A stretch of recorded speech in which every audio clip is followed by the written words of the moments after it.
Welcome to the CISSP Cyber Training Podcast, where we provide you the training and tools you need to pass the CISSP exam the first time.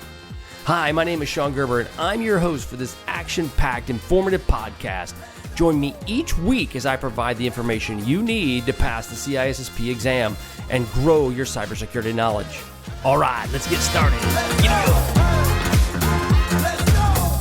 Hey, all, this is Shon Gerber with CISSP Cyber Training, and I hope you all are having a wonderful day today, and I'll tell you, I'm doing great. My wife is in Uganda at this point with my daughter, so that part is not so good, but I'm glad she's having a good time. So I'm home just recording podcasts and getting other stuff done, so it is positive. I can tell you that. It's a very positive. So we're going to go over some CISSP questions as it relates to what we put out last week was around certifications. I should say on Monday was around certifications. This is going to be focused on CISSP questions that are going to cover all 8 domains because it's something just kind of, I just kind of did a reset, and since next week will be domain 1, 2, and 3, and so forth, this is kind of a reset we've got for this week. So let's start off with question 1. So question 1 is around domain 1, security and risk management. And what is the purpose of a risk register in the context of risk management? Now, this is something you're going to probably deal with when you move on to working for a company. At least you should. A risk register is something that keeps data that's very important and identifies risks and how you plan to mitigate them. So let's look at responses. A is to list all identified threats and their potential impact. That would be kind of tough. To list all identified risk and planned mitigations. That would be a little bit better because the risk, you can understand the risk versus the threats. To record all risk assessments performed. That's not really what a risk register is for. And then to record all risk incidents and the associated responses. That really wouldn't fall under it either, but you could bite off on that one. But the actual answer is B, to list all identified risks and planned mitigations. All right, moving on to question number 2. This is over asset security in domain 2. Data classification should primarily be based on what? The software used to store the data. Okay, so the classification should be based on the software. I don't know if that sounds right. The sensitivity of the data, that's probably closer. The location of the data, not probably. And then the age of the data. Now, you may have very aged data that's classified, but at the end of it, it's your data classification all comes down to sensitivity of the data. Question 3. This is domain 3, and this is security architecture and engineering. So what best describes a stateless firewall? Okay, so you're going to need to know these things. When it comes to the CISSP, there is some technical aspects you're going to have to be aware of. You don't have to get into changing firewall rules sets per se, but you do need to understand how the firewalls work and what is a stateless firewall. Now, a stateless firewall is a firewall that does not maintain any information about the previous packets. B, a firewall that can only inspect incoming traffic. C, a firewall that does not require authentication. Or D, a firewall that has no active connections. Okay, so you might want to think about that one. So if it's incoming, if it can only inspect incoming traffic, that really isn't a very good firewall. A firewall that does not require authentication, you wouldn't want. So you could narrow it down to A and D, right?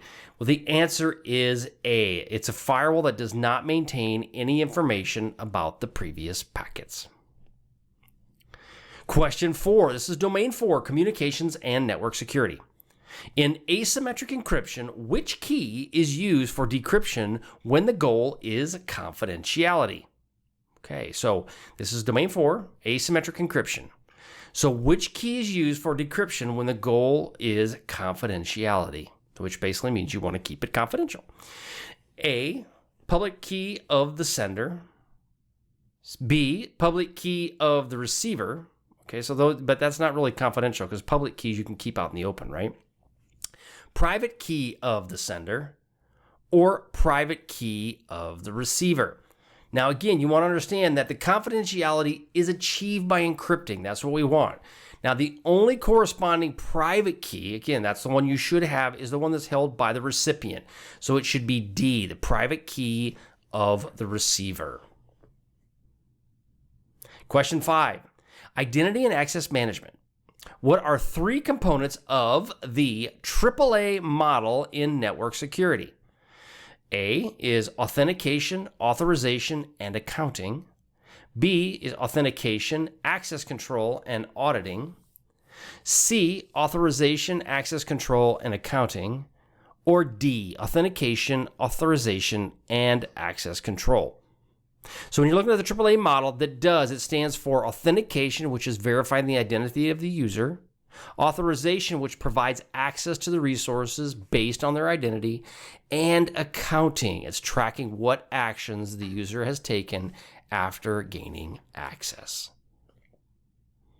Question 6. This is under security assessments and testing.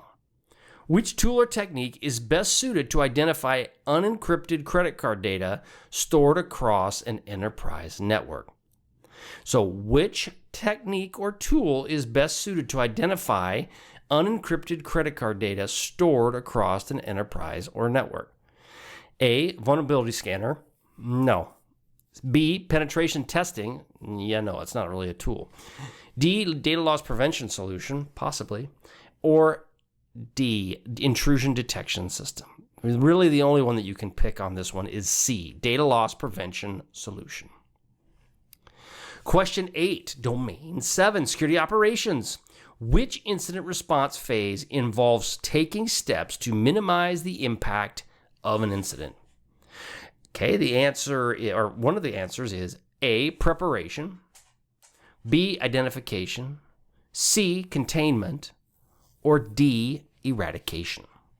Again, which incident response phase involves taking steps to minimize the impact of an incident? A, preparation, B, identification, C, containment, or D, eradication. And the answer is C, it's containment. Again, this is a phase of the incident response process where steps are taken to limit the damage of the incident and prevent further harm. Question 8. This is domain 8, software development and software development security. What is the primary security concern in a system which employs microservices architecture? Okay, so microservices. What is that? Microservices deals a lot with the cloud, right? So, which primary security concern is a system which employs microservices architecture? So, dependency checking, network segmentation, communication security between services, or D, insecure direct object references. Now, this would be hard if you didn't understand microservices, but then what you want to do is, like you say, focus on the question. And it comes down to what are the primary security concerns in a system which employs microservices architecture. So something from a microservice standpoint. So services might be a key factor. Well, dependency checking, honestly, not really even sure what that is. B, network segmentation isn't really a security concern. It's something you may want to put in place. And then D, insecure direct object references is a coding situation. But when it comes right down to it, communication between services makes the most sense. And it's where these services, there's a key area of vulnerability, making it important to secure these inter-service communications. And that's one of the things I feel is missing a lot in most environments, is that inter-service connectivity and the encryption that goes with that. All right, that's all I've got for the questions today. Hey, go check out all of these questions on CISSP Cyber Training. I got a bunch of free questions. I'm putting a bunch new ones out there for you, so you'll have access to those. As well as go check out my blueprint. My blueprint will walk you through step by step what you need to do to pass the CISSP. All right, have a wonderful day, and we will catch you on the flip side. See ya.